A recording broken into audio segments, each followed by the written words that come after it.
Hi అండి, అందరికీ నమస్తే.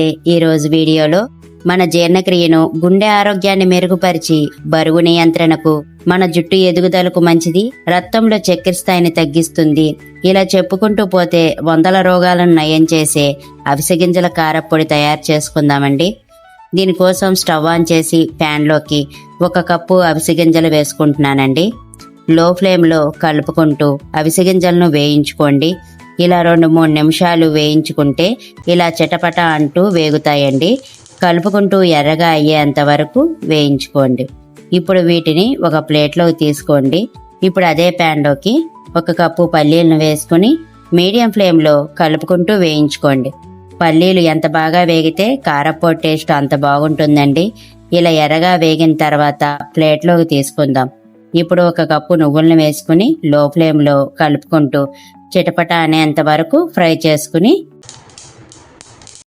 ప్లేట్లోకి తీసుకుందాం. ఇప్పుడు కళాయిలోకి శుభ్రంగా కడిగి ఫ్యాన్ కింద ఆరబెట్టుకున్న గుప్పెడు కరివేపాకును వేసుకుని ఫ్రై చేయండి. కరివేపాకు వల్ల జుట్టు రాలే సమస్య తగ్గుతుందండి. పిల్లలు కరివేపాకుని కూరల్లో ఇష్టంగా తినరు కాబట్టి ఇలా కారప్పొడిలో వేయండి, చాలా ఇష్టంగా తింటారు. మన హెల్త్కి కూడా చాలా మంచిది.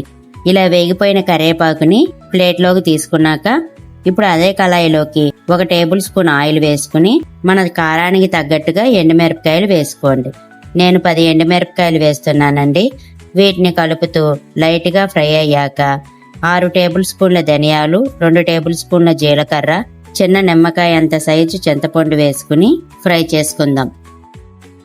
1/2 స్పూన్ ఇంగువని వేసుకుని వీటన్నిటిని ఫ్రై చేసుకుని స్టవ్ ఆఫ్ చేసుకుని పూర్తిగా చల్లారిన తర్వాత మిక్సీ జార్లోకి మనం వేయించిన ధనియాలు, జీలకర్ర, ఎండుమిరపకాయలు ఫస్ట్ అయితే వీటిని వేసుకుని మనకి రుచికి తగినంత ఉప్పుని వేసుకుని మెత్తగా కాకుండా ఇలా బరకగా గ్రైండ్ చేసుకోవాలి. ఇప్పుడు మనం వేయించి పెట్టుకున్నవి ఒకేసారి వేస్తున్నానండి, పెద్ద మిక్సీ జార్ కాబట్టి. అదే చిన్న మిక్సీ జార్లో వేసుకుంటే 2 సార్లుగా గ్రైండ్ చేసుకోవాలి. వీటిని ఇలా మిక్సీ పట్టి తీసుకోండి. ఇప్పుడు 25 నుంచి 30 వరకు వెల్లుల్లి రెబ్బలు వేసుకుని మిక్సీ పట్టి తీసుకోండి. ఇలా మిక్సీ పట్టిన కారప్పొడిని పూర్తిగా చల్లారనివ్వండి. చల్లారిన తర్వాత ఒక ఎయిటెడ్ బాక్స్లోకి స్టోర్ చేసుకుంటే 1 నుంచి 2 నెలల వరకు కారప్పొడి ఫ్రెష్గానే ఉంటుందండి. ఈ కారప్పొడి అన్నం టిఫిన్స్లోకే కాదండి, మనం వేపుడు కూరలు చేసినప్పుడు చివర్లో ఈ కారప్పొడి చల్లుకుంటే వేపుడు కూరలు టేస్ట్ చాలా బాగుంటుందండి. వీడియో నచ్చితే గనుక ప్లీజ్ లైక్ చేసి ఛానల్ సబ్స్క్రైబ్ చేసుకోండి. Thanks for watching.